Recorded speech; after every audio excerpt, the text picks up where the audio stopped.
1ರಿಂದ 11ನೇ ವಚನ ತನಕ ಓದ್ಕೊಂಡ್ವಿ. ಇವತ್ತಿನ ಅಂಶ ಏನಂದ್ರೆ ದೇವರ ವಾಕ್ಯದಿಂದ ಜಯಿಸಿ ಎಂಬುದು. ಹಲ್ಲೆಲೂಯಾ. ಯಾವುದರಿಂದ ಜಯಿಸಬೇಕಂದ್ರೆ ದೇವರ ವಾಕ್ಯದಿಂದ ಜಯಿಸಬೇಕು. ಹೇಗೆ ದೇವರ ವಾಕ್ಯದಿಂದ ಜಯಿಸೋದು? ನಾವು ದೇವರ ಮಕ್ಕಳಾಗಿರೋದ್ರಿಂದ ನಮ್ಮ ಜೀವನದಲ್ಲಿ ದೇವರ ವಾಕ್ಯನೇ ಮುಖ್ಯವಾಗಬೇಕು. ತುಂಬಾ ಜನ ಈ ಲೋಕದಲ್ಲಿ ಬದುಕಿರೋರಿಗೆ ಆಧಾರ ಏನಾಗಿದೆ ಅಂದ್ರೆ ಮನುಷ್ಯರ ವಾಕ್ಯ, ಮನುಷ್ಯರ ಮಾತು. ಮನುಷ್ಯರ ಮಾತನ್ನ ಮೀರಿ ಹೋಗದಿರೋರು ಎಷ್ಟೋ ಜನ ಇದ್ದಾರೆ. ಒಂದು ವೇಳೆ ಅದು ಗಂಡನ ಮಾತಾಗಿರ್ಬೋದು, ಹೆಂಡತಿ ಮಾತಾಗಿರ್ಬೋದು, ತಂದೆ ತಾಯಿ ಮಾತಾಗಿರ್ಬೋದು, ಊರವ್ರ ಮಾತಾಗಿರ್ಬೋದು. ಅವರ ಮಾತನ್ನ ಮೀರಿ ಏನು ಮಾಡದಿರೋ ರೀತಿಯಲ್ಲಿ ಅವರ ಮಾತಿನೊಳಗಡೆ ಆ ಮಾತುಗಳಿಗೆ ಕಂಟಿನ್ಯೂಟ್ ಆಗಿ ನಡ್ಕೊಡುವಂತ ಜನರಿದ್ದಾರೆ. ದೇವರ ಮಕ್ಕಳಾಗಿರುವಂತ ನಾವು ದೇವರ ಮಾತನ್ನ ಹಿಡ್ಕೋಬೇಕು, ದೇವರ ಮಾತಿನಂತೆ ನಡ್ಕೋಬೇಕು. ಆಮೇಲೆ ಇಲ್ಲಿ 3 ಮಾತುಗಳನ್ನ ಕೇಳಿಸ್ಕೊಳ್ತಿರ್ತೀವಿ ಪ್ರತಿದಿನ. 3 ಸ್ವರಗಳು ನಮಗೆ ಕೇಳಿಸುತ್ತೆ. ಒಂದು ದೇವರ ಸ್ವರ. ಹಲ್ಲೆಲೂಯಾ. ದೇವರು ಬೈಬಲ್ ಓದುವಾಗ ಬೈಬಲ್ ಮೂಲಕ ಮಾತನಾಡ್ತಾರೆ, ದೇವರ ಸೇವಕರ ಮೂಲಕ ಮಾತನಾಡ್ತಾರೆ. ಸೊ ದೇವರ ಸ್ವರ, ದೇವರ ಮಾತನ್ನ ಕೇಳಿಸ್ಕೊಂತಿರ್ತೀವಿ. ಎರಡನೇದಾಗಿ ಸೈತಾನನ ಮಾತು ಕೇಳಿಸ್ತಾ ಇರುತ್ತೆ. ಕೇಳಿಸ್ತಿರುತ್ತೆ ಅಲ್ವಾ? ನಮ್ಮಲ್ಲಿ 2 ಸ್ವಭಾವ ಇರುತ್ತಲ್ವಾ? ಯಾವ್ಯಾವುದು? ಒಂದು ಹಳೆ ಸ್ವಭಾವ, ಶರೀರಕ್ಕೆ ಸಂಬಂಧಪಟ್ಟದ್ದು. ಎರಡನೇದು ಹೊಸ ಸ್ವಭಾವ, ಆತ್ಮಕ್ಕೆ ಸಂಬಂಧಪಟ್ಟದ್ದು. ಇಲ್ಲಿರುವಂತರೆಲ್ಲರೂ ಕೆಲವರು ಆತ್ಮಿಕವಾಗಿ ಬಲವಾಗಿದ್ದೀರಾ, ಕೆಲವರು ಶಾರೀರಿಕವಾಗಿ ಬಲವಾಗಿದ್ದಾರೆ. ಅಂದ್ರೆ ಹಳೆ ಸ್ವಭಾವದಲ್ಲಿ ಕೆಲವರು ಬಲವಾಗಿದ್ದಾರೆ, ಕೆಲವರು ಹೊಸ ಸ್ವಭಾವದಲ್ಲಿ ಬಲವಾಗಿದ್ದಾರೆ. ಈಗ ಸೈತಾನನೇ ಯಾಸಗಳ ಮಾತನಾಡ್ತಾರೆ ಬಲವಾಗಿರೋರ ಜೊತೆ ಅಲ್ಲ. ಪ್ರಾರ್ಥನೆಯಲ್ಲಿ ದೇವರ ಸ್ವರ ಕೇಳ್ಕೊಂಡು ದೇವರ ವಾಕ್ಯದಲ್ಲಿ ಬಂದು ಮಾತನಾಡಲ್ಲ ಯಾರು ಬಲಹೀನರಾಗಿದ್ದಾರೆ. ಈಗ ಒಂದು ಸಿಂಹ, ಹುಲಿ ಅದಷ್ಟು ಬಲಶಾಲಿಯಾಗಿದ್ರು ಕೂಡ ಎಡ್ಯಾಳ ಸುತ್ತಮುತ್ತಲು ಈಗ 3-4 ಜನರನ್ನ ತಿಂದೋಗಿದೆ ಹುಲಿ. ಇನ್ನು ಕೆಲವು ಹುಲಿಗಳು ಓಡಾಡ್ತಿದೆ ಅಂತ ಹೇಳ್ತಿರ್ತಾರೆ. ಆ ಹುಲಿಗೆ ಅಥವಾ ಸಿಂಹಕ್ಕೆ ಅಷ್ಟು ಬಲ ಇದ್ರೂ ಕೂಡ ಅದು ಬೇಟೆಯಾಡೋದು ಬಲಹೀನ ಪ್ರಾಣಿ ಮೇಲೆ. ಯಾವುದು ಸುಲಭವಾಗಿ ಸಿಗುತ್ತೋ ಅದಕ್ಕೆ ಅದ್ರ ಮೇಲೆ ಬೇಟೆಯಾಡುತ್ತೆ ಅಲ್ವಾ? ಅದೇ ಆನೆ ಪಕ್ಕದಲ್ಲಿರುವ ಅದ್ರ ಮೇಲೆ ಬೇಟೆಯಾಡಕ್ಕೆ ಹೋಗಲ್ಲ. ಯಾಕೆ ಹೇಳಿ? ಕಷ್ಟ. ಆನೆಗೆ ಬೇಟೆಯಾಡೋದು ಕಷ್ಟ. ಸೊ ಯಾವುದು ಬಲಹೀನವಾಗಿರುತ್ತೋ, ಜಿಂಕೆನೋ ಇನ್ನೊಂದು ಮತ್ತೊಂದು ಅಂಥದ್ದನ್ನ ನೋಡೋದು. ಸೊ ಸೈತಾನನು ಕೂಡ ಗರ್ಜಿಸುವ ಸಿಂಹದ ಉಪಾಧಿಯಲ್ಲಿ ಹುಡುಕ್ತಾ ತಿರುಗ್ತಾ ಇದ್ದಾನೆ. ಯಾರನ್ನ ಹುಡುಕ್ತಾ ಇದ್ದಾನೆ? ದೇವರ ವಾಕ್ಯವನ್ನು ಕೇಳದೇ ಇರೋರನ್ನ ಹುಡುಕ್ತಾ ಇದ್ದಾನೆ. ಯಾರನ್ನ? ದೇವರ ವಾಕ್ಯ ಅಂದ್ರೆ ಭಯ ಇಲ್ಲಿರೋರನ್ನ, ದೇವರ ವಾಕ್ಯ ಅಂದ್ರೆ ಗೌರವ ಇಲ್ಲಿರೋರನ್ನ, ದೇವರ ವಾಕ್ಯದಂತೆ ನಡೆಯದೇ ಇರೋರನ್ನ ಆ ಸೈತಾನ ಏನ್ ಮಾಡ್ತಾ ಇದ್ದಾನೆ? ಬಲೆಗಳನ್ನು ಹಾಕಿರ್ತಾನೆ. ನೀನು ಹೋಗೋ ದಾರಿಯಲ್ಲಿ ಅಲ್ಲೇ ನೀನು ಸಿಕ್ಕಾಕೋಬೇಕು ಅಂತ ಹೇಳಿ. ಇನ್ನು 3ನೇ ಸ್ವರ ಅಂತೀರ, ಅದು ಮನುಷ್ಯರ ಸ್ವರ. ಪ್ರತಿದಿನ ಬೆಳಗ್ಗೆ ಎದ್ದಾಗಿಂದ ರಾತ್ರಿ ಮಲಗೋ ತನಕ ಜನರ ಮಾತುಗಳು ನಿನ್ನ ಕಿವಿಗೆ ಬೀಳ್ತಾನೆ ಇರುತ್ತೆ. ಅದು ಒಳ್ಳೆ ಮಾತಾಗಿರ್ಬೋದು, ಕೆಟ್ಟ ಮಾತಾಗಿರ್ಬೋದು. ನಾನು ಹೇಳ್ತಿರೋದು ಪ್ರತಿದಿನ ಒಂದು ದೇವರು ಮಾತಾಡ್ತಾರೆ, 2 ಸೈತಾನ ಮಾತಾಡ್ತಾನೆ, 3ನೇದು ಜನರ ಮಾತನ್ನ ಕೇಳಿಸ್ಕೊಳ್ತಾರೆ. ಈ ಲೋಕದಲ್ಲಿ ನೀನು ನಾನು ದೇವರ ಮಕ್ಕಳಾಗಿದ್ದೇವೆ ಅನ್ನೋದನ್ನ ಮರಿಬಾರ್ದು. ಆಮೇಲೆ ಸೊ ಹಾಗಾಗಿ ಇವತ್ತು ನಾವು ಕಲೀಲಿಕ್ಕೆ ಹೋಗ್ತಾ ಇರುವಂತಹ ವಾಕ್ಯ ಏನಂದ್ರೆ, ಯೇಸು ಕ್ರಿಸ್ತನು ಈ ಲೋಕದಲ್ಲಿ ಮನುಷ್ಯನಾಗಿ ಬಂದು ಆತನು, ಈಗ ಕಳೆದ ವಾರ ನಾವು ನೋಡಿದ್ವಿ ಹೇಗೆ ಯೇಸು ಸ್ವಾಮಿ ದೀಕ್ಷಾಸ್ನಾನ ತಗೊಂಡು ಆ ತ್ರಿಯೇಕ ದೇವರ ಒಂದು ಸತ್ಯದ ಕುರಿತಾಗಿ ನಾವು ನೋಡಿದ್ವಿ. ಇವತ್ತು ಆ ಯೇಸು ಕ್ರಿಸ್ತನು ದೀಕ್ಷಾಸ್ನಾನ ತಗೊಂಡಾದ್ಮೇಲೆ ಆ ಅಡವಿಗೆ ದೇವರ ಆತ್ಮನಿಂದ ನಡೆಸಲ್ಪಡ್ತಾ ಇದ್ದಾರೆ. ಹಲ್ಲೆಲೂಯಾ. ಎಲ್ಲಿಗೆ ನಡೆಸಲ್ಪಟ್ಟ? ಅಡವಿಗೆ. 4ನೇ ಅಧ್ಯಾಯದಲ್ಲಿ ನಾವು ನೋಡುವಾಗ 1ನೇ ವಚನ, ಆಗ ಯೇಸು ಸೈತಾನನಿಂದ ಶೋಧಿಸಲ್ಪಡುವುದಕ್ಕಾಗಿ ಆತ್ಮನು ಆತನನ್ನು ಅಡವಿಗೆ ಒಯ್ದನು ಎಂಬುದಾಗಿ. ಅಡವಿ ಅಂದ್ರೆ ಏನು? ಅಡವಿ ಯಾವುದನ್ನ ಸೂಚಿಸುತ್ತೆ ಅಂದ್ರೆ ಬರಿದಾಗಿರುವ ಸ್ಥಳವನ್ನು ಸೂಚಿಸುತ್ತೆ, ಒಂಟಿತನವನ್ನು ಸೂಚಿಸುತ್ತೆ. ಅಡವಿಯಲ್ಲಿ ಯಾರು ಇಲ್ಲ ಯೇಸು ಸ್ವಾಮಿ ಜೊತೆಗೆ. ಅಡವಿ ಅಂದ್ರೆ ಒಬ್ಬೊಬ್ಬರಾಗಿ ಇರುವಂತ ಸ್ಥಳ. ಆದಮ ಹವ್ವ ಇರುವಂತ ಸಮಯದಲ್ಲೂ ಕೂಡ ಸೈತಾನ ಬಂದು ಶೋಧನೆ ಮಾಡಿದ. ಸೈತಾನದ ಶೋಧನೆಯಲ್ಲಿ ಆದಮ ಅವರು ಬಿದ್ದರು,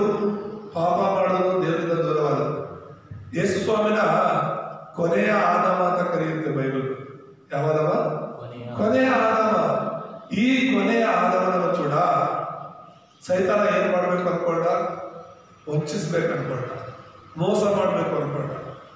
ಸೊ ಅದ್ರ ಬಗ್ಗೆ ನಾವು ಹೇಳ್ಕೊಳ್ತೇವೆ. ಯಾವ ರೀತಿ ಯೇಸು ಸ್ವಾಮಿನ ಸೈತಾನ ಮೋಸ ಮಾಡೋದಕ್ಕೆ ಪ್ರಯತ್ನ ಪಡ್ತೋ ಅದೇ ರೀತಿಯಲ್ಲಿ ನಿನ್ನನ್ನು ನನ್ನನ್ನು ಕೂಡ ಸೈತಾನ ಮೋಸ ಮಾಡೋದಕ್ಕೆ ಬರ್ತಾರೆ. ಇದೊಂದು ಮಾದರಿಯಾಗಿ ತೆಗೆದುಕೊಂಡು ಯಾವ ವಿಷಯದಲ್ಲಿ ಸೈತಾನ ನಮ್ಮನ್ನ ಮುಖ್ಯವಾಗಿ ಮೋಸ ಮಾಡ್ತಾನೆ, ಯಾವ ವಿಷಯದಲ್ಲಿ ಮೋಸ ಮಾಡಲಿಕ್ಕೆ ಅಥವಾ ಶೋಧನೆ ಮಾಡಲಿಕ್ಕೆ ಬರ್ತಾನೆ ಅನ್ನೋದನ್ನ ಇವತ್ತು ನಾವು ಕೇಳಿಸ್ಕೊಳ್ಳೋಣ. ಹಲ್ಲೆಲೂಯ. ಎಲ್ಲರೂ ದಯವಿಟ್ಟು ವಾಕ್ಯದ ಕಡೆಗೆ ಗಮನ ಕೊಡಿ.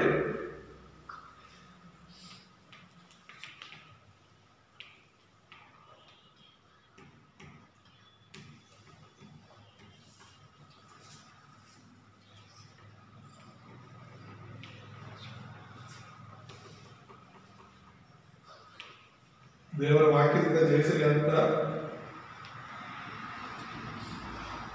ಪರಿಚಯದಲ್ಲಿ ಒಂದು 3 ವಿಷಯಗಳನ್ನು ನಾವು ನೋಡಿದ್ರೆ, ಇಲ್ಲಿ ನಾವು ನೋಡ್ತಿರೋದು ಓದ್ಕೊಂಡಂತ ವಿಷಯದಲ್ಲಿ ನಾವೇನ್ ನೋಡ್ತೀವಿ? ಮೊದಲನೇದಾಗಿ ಸೈತಾನ, ಎರಡನೇದಾಗಿ ಏನ್ ನೋಡ್ತಾ ಇದ್ದೀವಿ ಅಂತ ಹೇಳಿದ್ರೆ ಶೋಧನೆ, ಮೂರನೇದಾಗಿ ಏನ್ ನೋಡ್ತಾ ಇದ್ದೀವಿ? ಪವಿತ್ರಾತ್ಮ.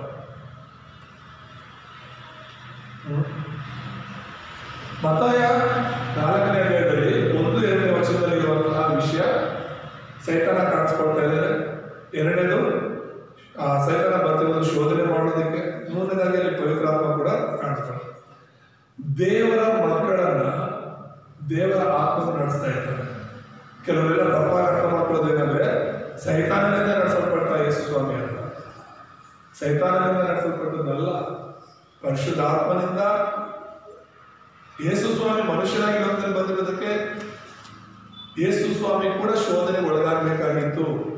ಈಗ ಯೇಸು ಸ್ವಾಮಿನೇ ಶೋಧನೆಗೆ ಒಳಗಾಗದೆ ನಾವು ಮಾತ್ರ ಶೋಧನೆಗೆ ಒಳಗಾದ್ರೆ ಹೇಗೆ? ಆತನ ಶೋಧನೆಗಳಿಗೆ ಒಳಗಾಗಿ ಜಯಿಸಬೇಕಾಗಿತ್ತು ಮನುಷ್ಯನಾಗಿ. ಹಲ್ಲೆಲೂಯಾ. ಸೊ ಹಾಗಾಗಿ ಸೈತಾನನ ಶೋಧಿಸಿಕೊಳ್ಳೋದಕ್ಕಾಗಿ ಕಳಿಸಲ್ಪಟ್ಟ ಎಂಬುದಾಗಿ ನಾವು ಈ ಸೈತಾನನು ಪ್ರತಿಯೊಬ್ಬನ ಯಾಮಾರಿಸೋದಕ್ಕೆ ಬಂದಿದ್ದಾನೆ. ನಮ್ಮ ಜೀವನದಲ್ಲಿ ಉತ್ತರಗಳು ಸಿಗದಿರುವಂತ ದಿನಗಳು ಬಂದೇ ಬರುತ್ತೆ. ಅರ್ಥ ಮಾಡ್ಕೊಳ್ಳಿ, ನಮ್ಮ ಜೀವನದಲ್ಲಿ ಉತ್ತರಗಳು ಸಿಗದೇ ಇರುವಂತಹ ದಿನಗಳು ಬರುತ್ತೆ. ಹೇಗೆ? ಉದಾಹರಣೆ, ಈಗ ಯೋಸೇಫನ ಬಗ್ಗೆ ನೋಡಿದ್ರೆ, ಯೋಸೇಫನ ಮನೆಯಲ್ಲಿ ಅವನು ದೇವರ ಭಯಭಕ್ತಿಯಲ್ಲಿದ್ದಾನೆ, ತಂದೆ ಮಾತು ಕೇಳ್ಕೊಂಡಿದ್ದಾನೆ. ಆದರೆ ಅಣ್ಣ ತಮ್ಮದಲ್ಲಿ ಹೊಟ್ಟೆ ಕಿಚ್ಚು. ಅವನು ಒಳ್ಳೆಯವನಾಗಿ ಒಳ್ಳೆಯ ನಂಬಿಕೆಯಲ್ಲಿ ದೇವರಲ್ಲಿ ಭಯಭಕ್ತಿಯಲ್ಲಿ ಇದ್ರೂ ಕೂಡ ಅಣ್ಣ ತಮ್ಮಂದು ಹೊಟ್ಟೆ ಕಿಚ್ಚಿಬಿಟ್ಟು ಅವರನ್ನ ಮಾರ್ಬಿಡ್ತಾರೆ. ಯೋಚನೆ ಮಾಡಿ. ಪೋಟಿಫರ ಮನೆಯಲ್ಲಿ ಅವನು ಅಷ್ಟು ನಂಬಿಕಸ್ಥನಾಗಿ ಕೆಲಸ ಮಾಡ್ತಿರ್ತಾನೆ, ಆದ್ರೆ ಅವ್ನು ಮಾಡಿರುವಂತ ತಪ್ಪು ಅವನ ಮೇಲೆ ಹೋಲಿಸಿ, ಅಂದ್ರೆ ಅವ್ನು ಏನು ಒಳ್ಳೇದು ಮಾಡಕ್ ಹೋದ್ರು ಕೂಡ ಕೆಟ್ಟದ್ದು ನಡೀತಾ ಇರುತ್ತೆ ಅವನ ಜೀವನದಲ್ಲಿ. ನೋಡೋದಕ್ಕೆ ಮೇಲ್ನೋಟಕ್ಕೆ ಅದು ಕೆಟ್ಟದ್ದಾಗಿರ್ಬಹುದು, ಆದ್ರೆ ದೇವರೇ ಅವನನ್ನ ನಡೆಸ್ತಿರ್ತಾನೆ. ಹಲ್ಲೆಲೂಯಾ. ಮೋಶೆ ಏನೆಲ್ಲ ಮಾಡ್ಬೇಕು ದೇವರ ಅಂತ ಪ್ರಯತ್ನ ಮಾಡಿದ ಮೊದಲ 40 ವರ್ಷದಲ್ಲಿ, ಆದ್ರೆ ಅವ್ನು ಏನ್ ಒಳ್ಳೇದನ್ನ ಮಾಡಕ್ ಹೋದ್ರು ಕೂಡ ಅವನಿಗೆ ಕೆಟ್ಟದ್ದಾಗ್ತಿತ್ತು. ಸ್ವಂತ ಜನರು ಒಳ್ಳೇದು ಮಾಡೋಣ ಅಂತ ಹೇಳಿ ಹೋದ್ರು ಕೂಡ ಸ್ವಂತ ಜನರೇ ಅವ್ರ ವಿರುದ್ಧವಾಗಿ ತಿರುಗಿದ್ರು. ಅದಕ್ಕೆ ಅವನು ಅಲ್ಲಿಂದ ಓಡೋದು. ಎಲ್ಲಿಗೆ? ಮಿದ್ಯಾನ್ ಅರಣ್ಯಕ್ಕೆ ಓಡೋದು. ಎಷ್ಟು ವರ್ಷ ಉತ್ತರ ಇಲ್ಲದೆ ಇದ್ದವನು? 40 ವರ್ಷ ರಾಜಕುಮಾರನಾಗಿ ಬೆಳೆದಂತವನು. ಎಲ್ಲ ಯುದ್ಧ ವಿದ್ಯೆಗಳನ್ನ ಕಲ್ತವನು. 40 ವರ್ಷ ಕುರಿ ಮೇಯಿಸ್ಕೊಂಡಿರೋ ಪರಿಸ್ಥಿತಿ. ನಾವು ನಮ್ಮ ಸ್ಥಾನಮಾನವನ್ನು ಬಿಡಕ್ಕೆ ರೆಡಿ ಇರ್ತೀವ? ಇಲ್ಲ. ಸ್ವಲ್ಪ ಏನಾದ್ರೂ ನಮ್ಗೆ ಸಿಗೋ ಗೌರವದಲ್ಲಿ ಹೆಚ್ಚು ಕಮ್ಮಿ ಆಗ್ಬಿಟ್ರೆ ಅಲ್ಲಿರೋದು ಇಲ್ಲ, ಸಹಿಸ್ಕೊಳ್ಳೋದು ಇಲ್ಲ. ರಾಜಕುಮಾರನಾಗಿ ಬೆಳೆದಂತ ಮೋಶೆ 40 ವರ್ಷ ಕುರಿ ಮೇಯಿಸ್ಕೊಂಡಿರ್ತಾರೆ. ಯಾವ ಉತ್ತರನೂ ಬರೋದಿಲ್ಲ.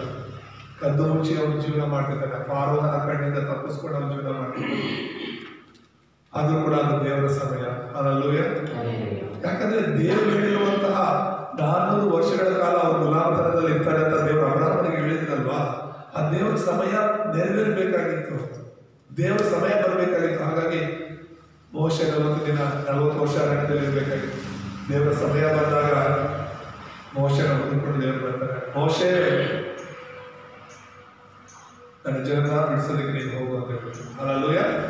ಸೊ ಈ ರೀತಿಯಾಗಿ ಪ್ರತಿಯೊಬ್ಬರು ಬೈಬಲಲ್ಲಿ ನಾವು ನೋಡ್ತಾ ಹೋದ್ರೆ ಪ್ರತಿಯೊಬ್ಬರ ಜೀವನದಲ್ಲೂ ಕೂಡ ಉತ್ತರಗಳು ಇಲ್ಲ.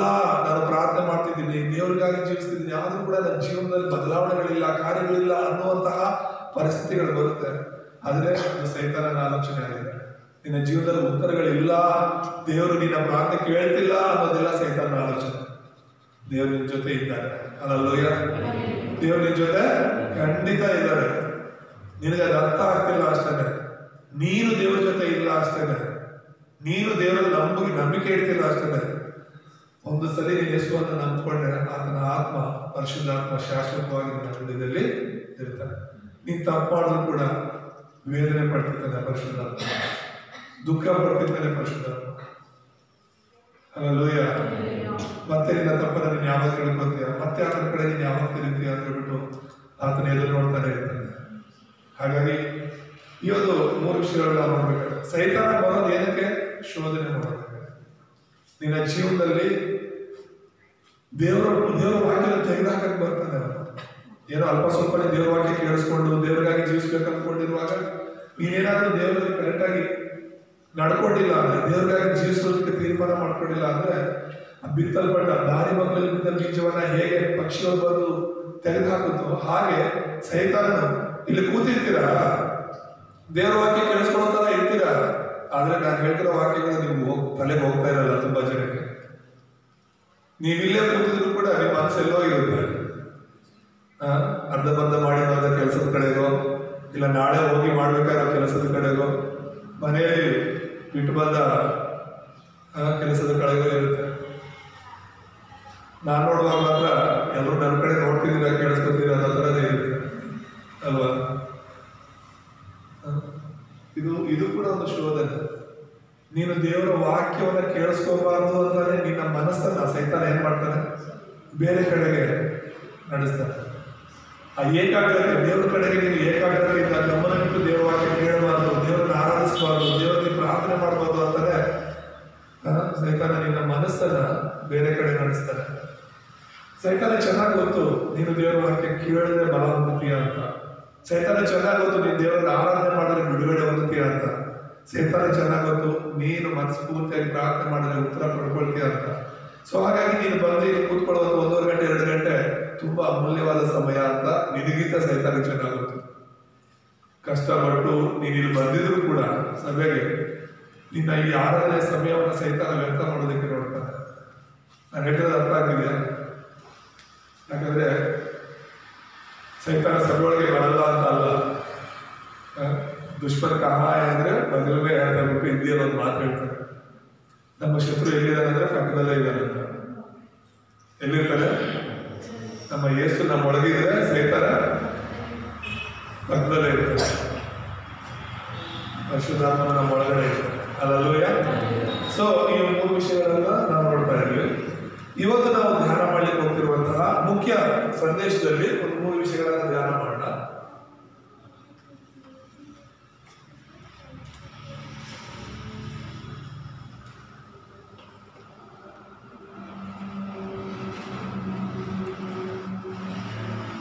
ಮೂರು ಶೋಧನೆಗಳ ಬಗ್ಗೆ ನಾವು ನೋಡ್ತಾ ಇರೋದು. ಈ 3 ಶೋಧನೆಗಳು ಯಾವುದ್ರ ಬಗ್ಗೆ ಬರೆಯಲ್ಪಟ್ಟಿದೆ, ಯಾವುದ್ರ ಬಗ್ಗೆ ಅಂತ ಹೇಳಿದ್ರೆ, ಮೊದಲನೇ ಶೋಧನೆ ಶಾರೀರಿಕವಾದ ಶೋಧನೆ ಎಂಬುದಾಗಿ.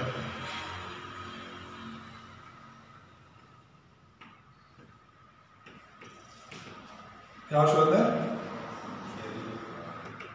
4ನೇ ಅಧ್ಯಾಯದಲ್ಲಿ 3:4 ನೋಡ್ತೀವಿ ನಾವು. ಶರೀರ ಸಂಬಂಧಪಟ್ಟ ಶೋಧನೆ ಇದು. 3 ವಿಷಯಗಳನ್ನ ನಾನು ಮಾತಾಡಿದ್ದೇನೆ. ಒಂದು ಶರೀರಕ್ಕೆ ಸಂಬಂಧಪಟ್ಟದ್ದು, ಇನ್ನೊಂದು ಮನಸ್ಸಿಗೆ ಸಂಬಂಧಪಟ್ಟದ್ದು, 3ನೇದು ಆತ್ಮಕ್ಕೆ ಸಂಬಂಧಪಟ್ಟ ಶೋಧನೆಗಳನ್ನ ನಾವು ನೋಡ್ತಿರ್ಬೋದು. ಸೈತಾನ ಒಂದರಲ್ಲಾದ್ರೂ ಸೋಲ್ತಾನೆ ಅಂತ ಹೇಳ್ಬಿಟ್ಟು ಸೈತಾನ 3 ರೀತಿಯಾದ, ಯಾಕಂದ್ರೆ ನಮ್ಮಲ್ಲಿ ಪ್ರಾಣ, ಆತ್ಮ, ಶರೀರ ಇದೆ. ಶರೀರದಿಂದ ನಾವು ಸೋತಿಲ್ಲ ಅಂದ್ರೆ ಮನಸ್ಸಿನಿಂದ, ಪ್ರಾಣದಿಂದ ಸೋಲಿಸೋದಕ್ಕೆ ಸೈತಾನ ಪ್ರಯತ್ನ ಪಡ್ತಾನೆ. ಅದರಿಂದ ನಾವು ಸೋಲಿಲ್ಲ ಅಂದ್ರೆ ನಮ್ಮ ಆತ್ಮಿಕವಾಗಿ ನಾವು ಸೋಲ್ಬೇಕು ಅಂತ ಹೇಳ್ಬಿಟ್ಟು ಸೈತಾನ ಪ್ರಯತ್ನ ಪಡ್ತಾನೆ.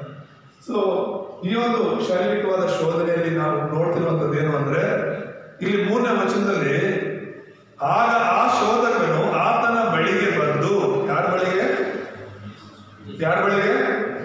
ಹೇಳಿ ಎಲ್ಲ, ಯಾರ ಬಳಿಗೆ? ಯೇಸು ಸ್ವಾಮಿಯ ಬಳಿಗೆ ಬಂದು ಏನ್ ಹೇಳ್ತಿದ್ದಾರೆ? ನೀನು ದೇವರ ಮಗನಾಗಿದ್ದರೆ ಈ ಕಲ್ಲುಗಳು ರೊಟ್ಟಿಯಾಗುವಂತೆ ಅಪ್ಪಣೆ ಕೊಡು ಅಂತ ಹೇಳ್ತಾರೆ. ಏನ್ ಹೇಳ್ತಿರೋದು? ನೀನು ದೇವರ ಮಗನಾಗಿದ್ದರೆ. ಯೇಸು ಸ್ವಾಮಿ ದೇವರ ಮಗ ಅಲ್ವಾ? ಸೈತಾನ ಚೆನ್ನಾಗಿ ಗೊತ್ತು ಆತನ ದೇವರ ಮಗ ಅಂತ.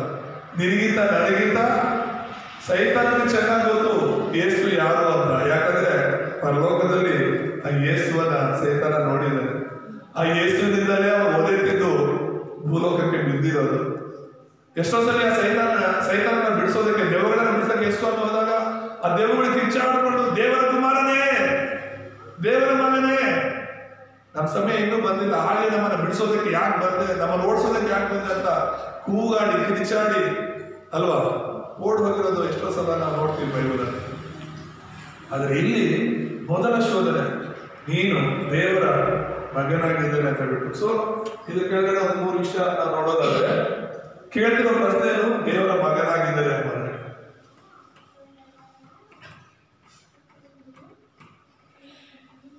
ಎರಡನೇದಾಗಿ ಕೊಡ್ತಿರುವಂತಹ ಚಾಲೆಂಜ್ ಏನು,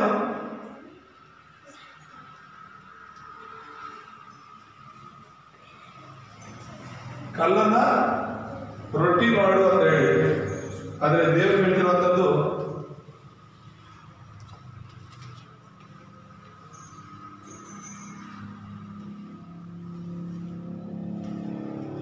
ದೇವರ ವಾಕ್ಯದಿಂದ ಬದುಕುತ್ತೇನೆ ಎಂಬುದಾಗಿ. ಒಂದು ವಚನ ಓದೋಣ, ಧರ್ಮೋಪದೇಶ ಕಾಂಡ 8:3.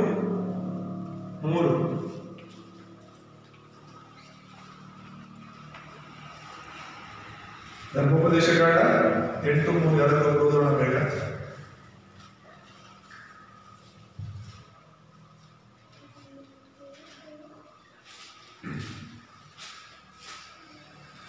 ಮನುಷ್ಯರು ಆಹಾರ ಮಾತ್ರದಿಂದಲ್ಲ, ಯೆಹೋವನ ಬಾಯಿಂದ ಹೊರಡುವ ಪ್ರತಿಯೊಂದು ಮಾತಿನಿಂದಲೂ ಬದುಕುತ್ತಾರೆಂಬುದು ನಿಮಗೆ ತಿಳಿಯುವಂತೆ ಆತನು ನಿಮ್ಮನ್ನು ಕಷ್ಟಕ್ಕೆ ಒಳಪಡಿಸಿ ಹಸಿವೆಯಿಂದ ಬಳಲಿಸಿ ನಿಮಗೂ ನಿಮ್ಮ ಪೂರ್ವಕರಿಗೂ ಗೊತ್ತಿಲ್ಲದ ಮನ್ನವನ್ನು ಕೊಟ್ಟು ಪೋಷಿಸಿದನು.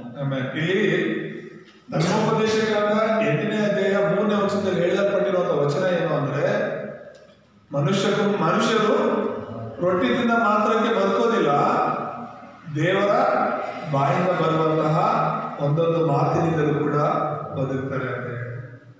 ಯೇಸು ಸ್ವಾಮಿ ಉಪಯೋಗ ಮಾಡ್ತಿರೋದು ಏನು, ದೇವರ ವಾಕ್ಯ. ಅಲ್ಲೂಯ್ಯ, ಇಲ್ಲಿ ಶೋಧನೆಗೆ ಒಳಗಾಗ್ತಾ ಇದ್ದಾರೆ ಯೇಸು ಸ್ವಾಮಿ. ಆದ್ರೆ ಆಲ್ರೆಡಿ ಧರ್ಮೋಪದೇಶ ಕಾಂಡದಲ್ಲಿ ಅಂದ್ರೆ ಧರ್ಮಶಾಸ್ತ್ರದಲ್ಲಿ ಇರುವಂತಹ ವಚನವನ್ನೇ ಉಪಯೋಗಿಸ್ತಿದ್ದಾರೆ. ಏನಂತ ಬೈಬಲಲ್ಲಿ ಇರುವಂತಹ ವಿಷಯವನ್ನೇ ಸೈತಾನನಿಗೆ ನೆನಪು ಮಾಡ್ತಿರುವಂತದ್ದು. ನಾನು ದೇವರ ಕುಮಾರನೇ, ನೀನು ಹೇಳಿದ್ರು ಹೇಳಿಲ್ಲ ಅಂದ್ರೆ ನಾನು ದೇವರ ಕುಮಾರನೇ. ಈ ಕಲ್ಲನ್ನ ರೊಟ್ಟಿ ಮಾಡೋದೇನು ದೊಡ್ಡ ವಿಷಯ ಅಲ್ಲ ನನಗೆ. ಚಾಲೆಂಜು, ಎಷ್ಟು ಚಿಕ್ಕ ಚಾಲೆಂಜು ಯೇಸು ಸ್ವಾಮಿ ಕೊಡ್ತಾ ಇರೋದು. ಒಂದು ಕಲ್ಲನ್ನ ರೊಟ್ಟಿ ಮಾಡೋದಂತೆ. ಕಲ್ಲನ್ನ ರೊಟ್ಟಿ ಮಾಡೋದು ಬೇಡ, 5 ರೊಟ್ಟಿ 2 ಮೀನನ್ನ 20,000 ಜನರಿಗೆ ತಿನ್ನಿಸಿರೋದು ಯೇಸು ಸ್ವಾಮಿ. ಹಲ್ಲೆಲೂಯಾ. 5,000 ಜನ ಬರೀ ಗಂಡಸರ ಲೆಕ್ಕ ಅಂದ್ರೆ ಅವರ ಹೆಂಡತಿರು ಆ ಮಕ್ಕಳು ಇವಾಗ 1 ಬೇಕು 2 ಸಾಕಂತಿದ್ದಾರೆ. ಆವಾಗೇನು ಲೆಕ್ಕ ಇದ್ದಿಲ್ಲ. ಮಕ್ಕಳು ಗುಂಪು ಮಕ್ಕಳು ಮಾಡ್ಕೊತಿದ್ರು, 5 ಜನ 10 ಜನ ಮಕ್ಕಳು. ನಾವು ಹೇಗೂ ನೋಡಿದ್ರು ಕೂಡ 20,000 ಜನ ಕರ್ತತ್ರಕ್ಕೆ ಯೇಸು ಸ್ವಾಮಿ ರೊಟ್ಟಿಯನ್ನು ಉಳಿಸಿದ್ರು. ಕಲ್ಲನ್ನ ರೊಟ್ಟಿ ಮಾಡಿಲ್ಲ,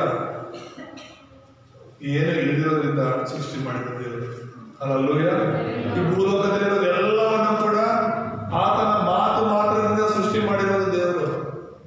ಆತನ ಮಾತಿನಿಂದಲೇ ಪ್ರಪಂಚನ ವಿಶ್ವವನ್ನ ಸೃಷ್ಟಿ ಮಾಡಿರ್ಬೇಕಾದ್ರೆ ಚಿಕ್ಕ ವಿಷಯ ಒಂದು ಕಲ್ಲನ್ನ ರೊಟ್ಟಿ ಮಾಡುವಂತ ಹೇಳ್ತಿರೋದು ಸೈತಾನ. ಅದು ಕೂಡ ದೇವರ ಮಗ. ಸೈತಾನ ಪ್ರೂವ್ ಮಾಡ್ಕೊಳ್ಳೋ ಅವಶ್ಯಕತೆ ಇಲ್ಲ, ನಾವು ದೇವರ ಮಕ್ಕಳ ಅಲ್ವಾ ಅಂತ ಹೇಳ್ಬಿಟ್ಟು. ಅಲ್ಲೂಯ್ಯ. ಹಾಗಾಗಿ ಇಲ್ಲಿ ಸೈತಾನ ಹೇಳ್ತಿರೋದು. ಆದ್ರೆ ದೇವರು ವಾಕ್ಯವನ್ನ ನೆನಪಿಸ್ತಾ ಇದ್ದಾರೆ ಸೈತಾನನಿಗೆ. ರೊಟ್ಟಿಯಿಂದ ಮಾತ್ರ ಅಲ್ಲ, ದೇವರ ವಾಕ್ಯ ಎಂಬುದೇ ರೊಟ್ಟಿ.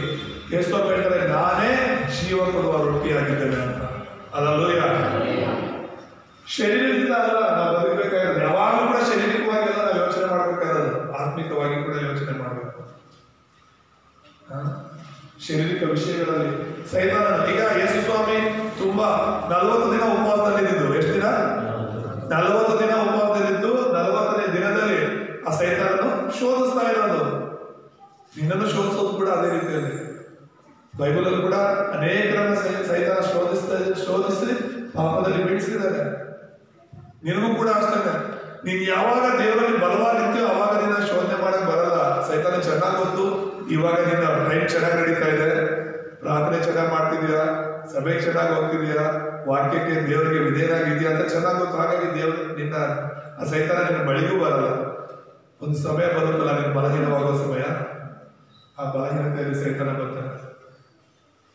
ಆ ಸಮಯದಲ್ಲಿ ನಿನ್ನ ಹೃದಯದಲ್ಲಿ ನಿನ್ನ ಮನಸ್ಸಲ್ಲಿ ಮಾತಾಡಲಿಕ್ಕೆ ಶುರು ಮಾಡ್ತಾನೆ. ಎಲ್ಲ ಶರೀರದ ಆಸೆಗಳನ್ನು ಕೊಡ್ತಾನೆ.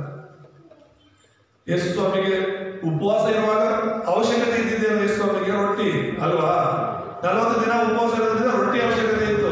ನಿನ್ನ ಜೀವನದಲ್ಲಿ ಹಣ ಇಲ್ಲಿರುವಾಗ, ಹಣದ ಅವಶ್ಯಕತೆ ಇರುವಾಗ, ಹಣದ ವಿಷಯದಲ್ಲಿ ನಿನ್ನನ್ನು ಮೋಸ ಮಾಡ್ಲಿಕ್ಕೆ ಸೈತಾನನ ಪ್ರಯತ್ನ ಮಾಡ್ತಾನೆ, ಶೋಧಿಸ್ತಾನೆ. ದಯಮಾಡಿ ಹಣದ ವಿಷಯದಲ್ಲಿ ಮೋಸ ಮಾಡೋದಾಗ್ಲಿ, ಗಂಡ ಹೆಂಡತಿರ ವಿಷಯದಲ್ಲಿ ಮೋಸ ಮಾಡೋದಾಗ್ಲಿ,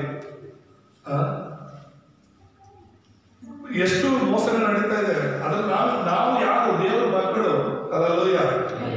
ಲೋಕದವ್ರು ಏನಾದ್ರು ಮಾಡ್ಕೊಳ್ಳಿ, ಯಾರು ನಿಯತ್ತಾಗಿದ್ದಾರೆ ಈ ಕಾಲದಲ್ಲಿ, ಯಾರು ನೆಟ್ಟಿದ್ದಾರೆ?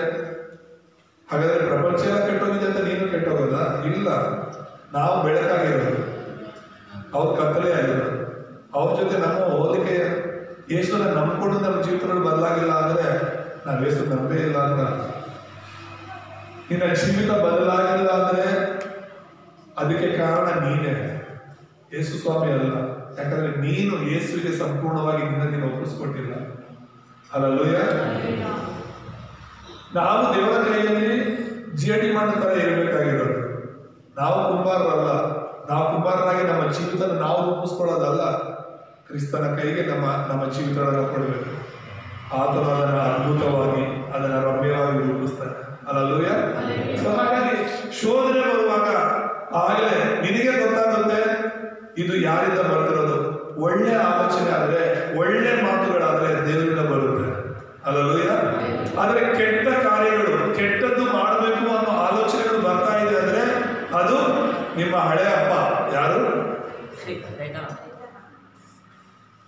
ಹಳೆ ಅಪ್ಪ ತಾನೆ ಅದು. ಸೈತಾನ ನಿಮ್ಮ ತಂದೆ ಅಂತ ಯೋಹಾನ 8:46 ಹೇಳೋ ಹಾಗೆ ನಾವು ಎಷ್ಟು ನಮ್ಮ ಮುಂಚೆ ಇವನು ನಮ್ಮ ತಂದೆ ಆಗಿದ್ದ. ಇವನು ಬರೀ ಸುಳ್ಳಾಡೋರಾಗಿದ್ದ, ನಮ್ಮನ್ನು ಸುಳ್ಳುಗಾರನಾಗಿಯೇ ನಡೆಸ್ತಿದ್ದ. ಆದ್ರೆ ಈಗ ನಾವು ನಂಬಿರೋದು ಸತ್ಯ ದೇವರನ್ನ. ಅಲ್ಲೂಯ್ಯ. ಯೇಸು ಸ್ವಾಮಿಗೆ ಅಸಾಧ್ಯ ಅನ್ನುವಂಥ ಕಾರ್ಯಗಳು ಕೂಡ ಇದೆ.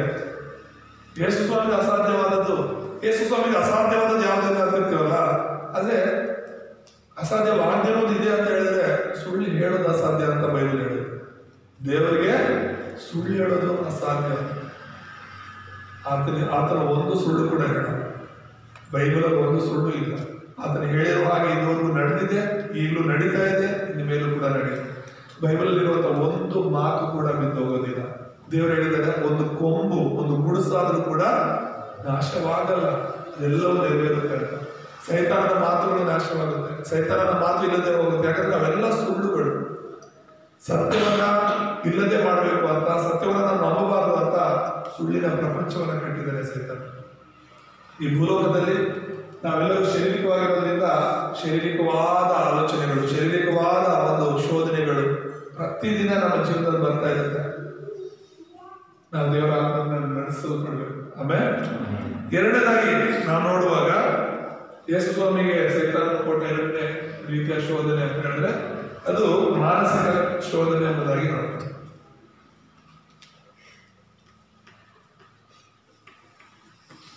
ಯಾವ ಶೋಧನೆ? ಮಾನಸಿಕ ಶೋಧನೆ ಅಂತ ಹೇಳ್ಬಿಟ್ಟು 4ನೇ ಅಧ್ಯಾಯದಲ್ಲಿ 5ರಿಂದ 7ನೇ ವಚನ ತನಕ ನಾವಿದನ್ನ ನೋಡಬಹುದು. ಏನಂತ ಇದೆ ಇಲ್ಲಿ?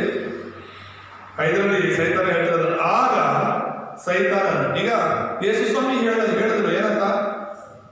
ಮನುಷ್ಯನು ರೊಟ್ಟಿ ತಿಂದ ಮಾತ್ರ ಬದುಕಲ್ಲ, ದೇವರ ಬಾಯಿಂದ ಬರುವಂತ ಪ್ರತಿಯೊಂದು ಮಾತಿನಿಂದಲೂ ಬದುಕ್ತಾನೆ ಅಂತ ಹೇಳುವಾಗ ಸೈತಾನಿಗೆ ಬೈಬಲ್ ಗೊತ್ತಿಲ್ಲ ಅಂತ ಅನ್ಕೋಬೇಡಿ. ಸೈತಾನಿಗೆ ಬೈಬಲ್ ಚೆನ್ನಾಗಿ ಗೊತ್ತು. ನಿನಗಿಂತ ನನಗಿಂತ ಸೈತಾನಿಗೆ ದೇವರ ವಾಕ್ಯ ಚೆನ್ನಾಗಿ ಗೊತ್ತು. ಅದಕ್ಕೆ ಇಲ್ಲಿ ಏನ್ ಹೇಳ್ತಿದ್ದಾರೆ, ಅವನು ಕೂಡ ಬೈಬಲ್ ಉಪಯೋಗಿಸ್ತಿರೋದನ್ನ ನಾವು ನೋಡ್ತೀವಿ. ಇಲ್ಲಿ 5ನೇ ವಚನದಲ್ಲಿ ಅವ್ರು ಹೇಳ್ತಿರೋದು, ಆಗ ಸೈತಾನನು ಆತನನ್ನು ಪರಿಶುದ್ಧ ಪಟ್ಟಣಕ್ಕೆ ಕರ್ಕೊಂಡು ಹೋಗಿ ದೇವಾಲಯದ ಶಿಖರದ ಮೇಲೆ ನಿಲ್ಲಿಸಿ ಆತನಿಗೆ ಹೇಳ್ತಿರೋದೇನು? ನೀನು ದೇವರ ಮಗನಾಗಿದ್ದರೆ ಕೆಳಗೆ ಧುಮುಕುವ. ಏನಂತ? ನೀನು ದೇವರ ಮಗನಾಗಿದ್ರೆ ಏನ್ ಮಾಡೋದು?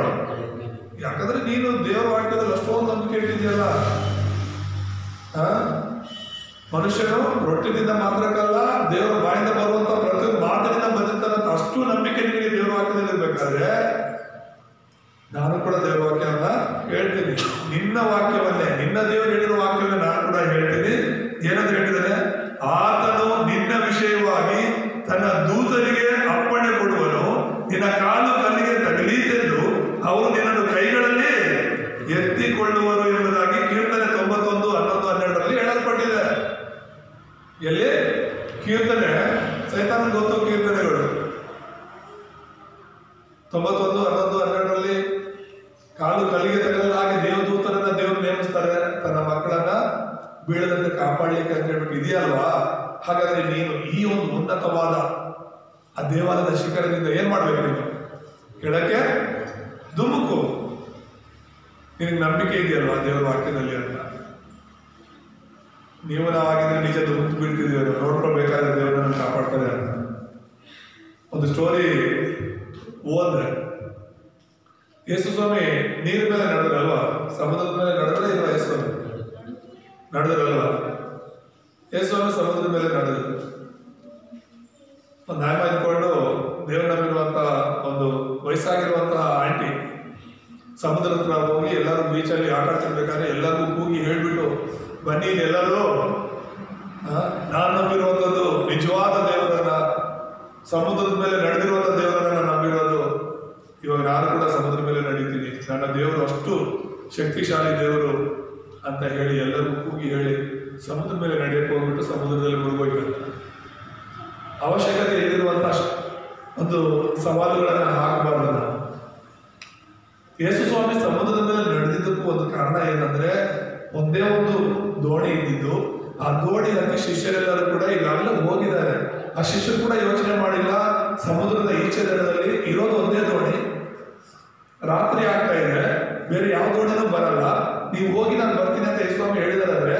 ನಾವು ಹೋದ್ಮೇಲೆ ಯೇಸು ಯಾವ್ದ್ರಲ್ಲಿ ಬರ್ತಾರೆ ಅನ್ನೋ ಆಲೋಚನೆ ಕೂಡ ಅವ್ರು ಮಾಡದೆ ಯೇಸು ಹೇಳಿದ್ರಂತ ಹೋಗ್ಬಿಟ್ರು ಅವರು. ಯೇಸು ಸ್ವಾಮಿ ಪ್ರಾರ್ಥನೆ ಮಾಡಿ ಮುಗಿಸ್ಕೊಂಡ್ರು. ಆ ಶಿಷ್ಯರೆಲ್ಲರೂ ಕೂಡ ಆಲ್ರೆಡಿ ತುಂಬಾ ದೂರ ಹೋಗ್ಬಿಟ್ಟಿದ್ದಾರೆ, ಸಮುದ್ರವನ್ನು ಬಿಟ್ಟು, ದಡವನ್ನ ಬಿಟ್ಟು, ಆ ತೀರವನ್ನ ಬಿಟ್ಟು. ಆ ಸಮಯದಲ್ಲಿ ಯೇಸು ಸ್ವಾಮಿ ನೀರಿನ ಮೇಲೆ ನಡೆದಿದ್ದು, ನಡ್ಕೊಂಡು ದೋಣಿ ಹತ್ರ ಹೋಗಿದ್ದು.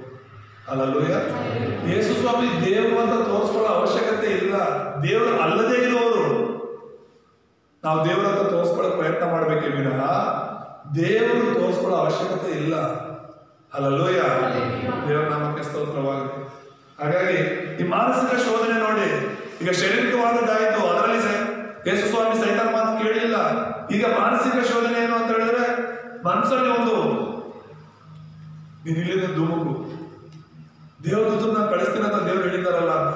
ಈಗ ಮನಸ್ಸಲ್ಲಿ ಒಂದು ತೀರ್ಮಾನ ಮಾಡ್ಬೇಕು, ಯೇಸು ಸ್ವಾಮಿ ನಾನು ಧುಮುಕಿಲ್ಲ ಬೇಡವಾ ಅಂತ ಹೇಳ್ಬಿಟ್ಟು. ಈಗ ದೇವವಾಗಿ ಈ ತರ ಹೇಳುತ್ತಂದ್ರೆ ಹೌದಲ್ವಾ, ನಾನು ಬಿದ್ರು ಕೂಡ ದೇವ್ರು ಹಿಡ್ಕೊಳ್ತಾರಲ್ವಾ, ದೇವದೂತರನ್ನ ಕಳಿಸ್ತಾರಲ್ವಾ ಅಂತ ಹೇಳ್ಬಿಟ್ಟು.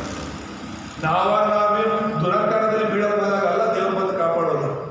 ನಮಗೆ ಗೊತ್ತಿಲ್ಲದೆ ನಾವು ಬೀಳ್ತಿದ್ದೀವಿ ಅಂದ್ರೆ, ನಮಗೆ ಗೊತ್ತಿಲ್ಲದೆ ನಮ್ಗೆ ಅಪಘಾತ ಆಗ್ತಿದೆ ಅಂದ್ರೆ, ನಮಗೆ ಗೊತ್ತಿಲ್ಲದೆ ನಮ್ಗೆ ಏನೋ ಕಷ್ಟ ಬರ್ತಿದೆ ಅಂದ್ರೆ, ಅಂತ ಸಮಯದಲ್ಲಿ ದೇವದೂತರ ಸಹಾಯ ನಮಗಿರುತ್ತೆ. ಅಲ್ಲೂಯ, ದೇವರ ನಾಮಕ್ಕೆ ಸ್ತೋತ್ರವಾಗಲಿ. ಸೊ ಇಲ್ಲಿ ಕೂಡ ನಾವು ನೋಡ್ತಾ ಇರುವಂತದ್ದು ಕೆಳಗೆ ಧುಮುಕು ಅಂತ ಹೇಳಿ.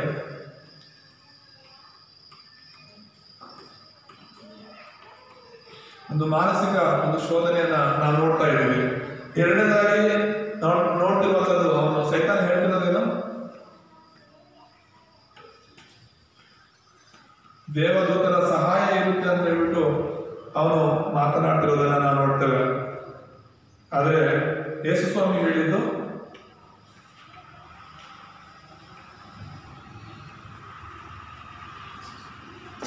ದೇವರನ್ನ ನಾವೇನ್ ಮಾಡಬಾರ್ದು, ದೇವರನ್ನ ನಾವು ಪರೀಕ್ಷಿಸಬಾರದು ಅಂತ ಹೇಳ್ಬಿಟ್ಟು ಓದೋಣ ಒಂದು ವಚನ. ಅದೇ ಧರ್ಮೋಪದೇಶ ಕಾಂಡದಲ್ಲಿ 6ನೇ ಅಧ್ಯಾಯ 16ನೇ ವಚನ. ಬೇಗ ಓದಿ. ಧರ್ಮೋಪದೇಶ ಕಾಂಡ 6:16. ನೀವು ಮಸ್ತದಲ್ಲಿ ನಿಮ್ಮ ದೇವರಾದ ಯೆಹೋವನನ್ನು ಪರೀಕ್ಷಿಸಿದಂತೆ ಇನ್ನು ಮುಂದೆ ಮಾಡಬೇಡಿರಿ. ಸೊ ಇಲ್ಲಿರುವಂತ ನಾವೆಲ್ಲರೂ ಅರ್ಥ ಮಾಡ್ಕೋಬೇಕಾಗಿರೋದು, ದೇವರನ್ನ ಪರೀಕ್ಷೆ ಮಾಡಬಾರ್ದು. ಯೇಸು ಸ್ವಾಮಿನೂ ಹೇಳ್ಕೊಂಡಂತ ವಿಷಯ ಇದು. ಯೇಸು ಸ್ವಾಮಿನೂ ಹೇಳ್ಕೊಂಡ ಮಾತು. ನಾವು ಯಾರು ದೇವರನ್ನ ಪರೀಕ್ಷೆ ಮಾಡೋದಕ್ಕೆ? ಪರೀಕ್ಷೆ ಮಾಡೋದಾದ್ರೆ ದೇವರೇ ನೀನೇ ನಿಜವಾದ ದೇವರಾಗಿದ್ರೆ ಇದನ್ನ ಮಾಡು ಅಂತ ಹೇಳ್ಬಿಟ್ಟು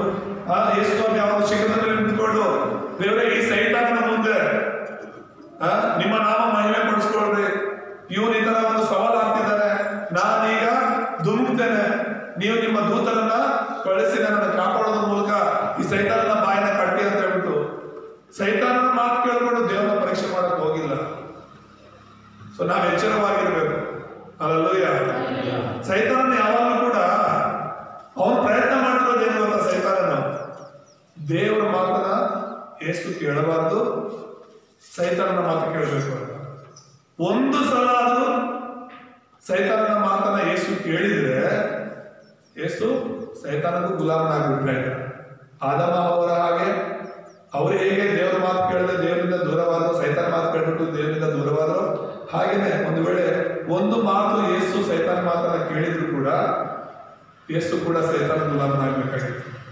ಯೇಸು ದೇವರಾಗಿರೋದ್ರಿಂದ ಸೈತಾನನ ಎಲ್ಲ ವಿಷಯಗಳು ಗೊತ್ತಿರೋದ್ರಿಂದ ಆತನ ಸ್ವಂತ ಮಾತುಗಳನ್ನು ಕೂಡ ಉಪಯೋಗಿಸದೆ ದೇವರ ಮಾತನ್ನೇ ಉಪಯೋಗಿಸ್ತಿದ್ದಾರೆ. ಹಲ್ಲೆಲೂಯಾ. ಆತನ ಮನುಷ್ಯನಾಗಿ ಶೋಧಿಸಲ್ಪಟ್ಟದ್ರಿಂದ ಬೈಬಲ್ ಅಲ್ಲಿ ಹಳೆ ಒಡಂಬಡಿಕೆಯಲ್ಲಿ ಹೇಳಿರುವ ವಚನಗಳನ್ನೇ ಹಿಡ್ಕೊಂಡು ಹೇಳ್ತಿರುವಂತದ್ದು. ಸೈತಾನನ ವಾಕ್ಯವನ್ನ ಹೇಳ್ತಾ ಇದ್ದಾನೆ, ದೇವದೂತನ ಕಳಿಸಿದಂತ ನಿನ್ನ ದೇವರು ಹೇಳಿದಾರಲ್ವಾ, ವಾಕ್ಯದಲ್ಲಿ ಇದೆ ಅಲ್ವಾ. ಆದ್ರೆ ಆ ವಾಕ್ಯಕ್ಕೆ ಪ್ರತ್ಯುತ್ತರವಾಗಿ ವಾಕ್ಯವನ್ನೇ ಹೇಳ್ತಾ ನನ್ನ ದೇವರನ್ನ ಇದು ಪರೀಕ್ಷಿಸಬಾರದು ಎಂಬುದ. ಆಮೇಲೆ ಮಾನಸಿಕವಾಗಿ ಕೂಡ ಈ ಯೇಸು ಸ್ವಾಮಿ ಜಯಿಸ್ತಿರೋದನ್ನ ನಾವು ನೋಡ್ತೇವೆ. ಮೂರನೇದಾಗಿ ಆತ್ಮಿಕ ಶೋಧನೆ ಎಂಬುದಾಗಿ ನಾವು ನೋಡ್ತೇವೆ.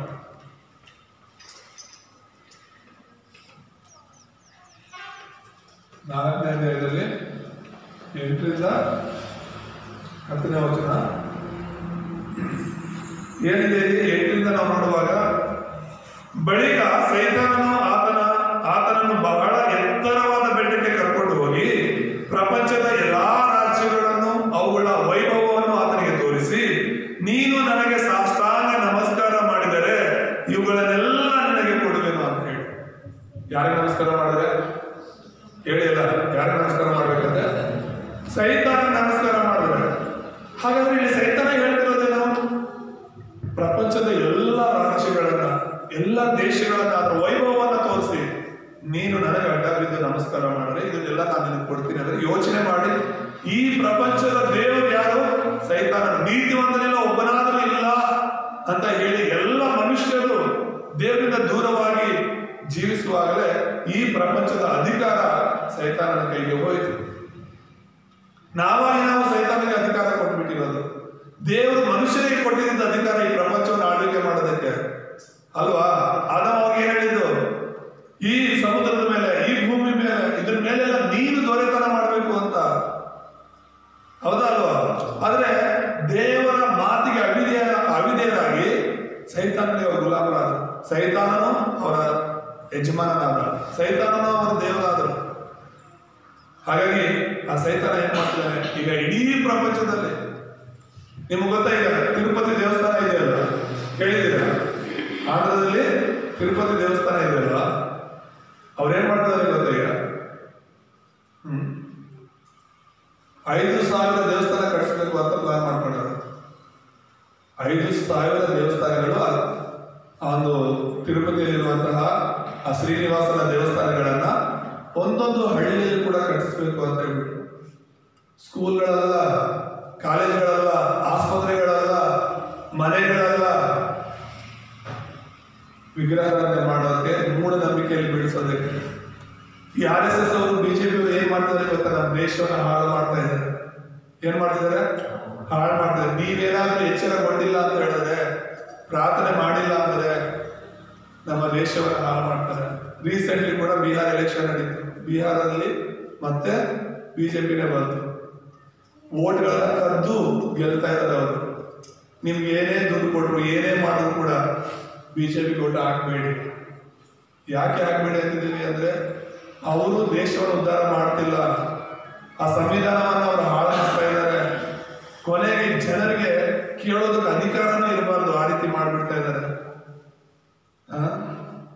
ಇವತ್ತು ಬಿಜೆಪಿ ಗೌರ್ಮೆಂಟ್ ಮೂರನೇ ಸಲ ಸೆಂಟ್ರಲ್ ಅಲ್ಲಿ ಪ್ರಧಾನಮಂತ್ರಿಯಾಗಿ ಮೋದಿ ಇದ್ರು ಕೂಡ ಸ್ಕೂಲ್ಗಳು ಕಟ್ತಾ ಇಲ್ಲ, ಕಾಲೇಜುಗಳು ಕಟ್ತಾ ಇಲ್ಲ, ರೋಡ್ಗಳು ಇರೋ ತರ ಇದೆ, ಜನರ ಜೀವಿತಗಳು ಇರೋ ತರ ಇದೆ.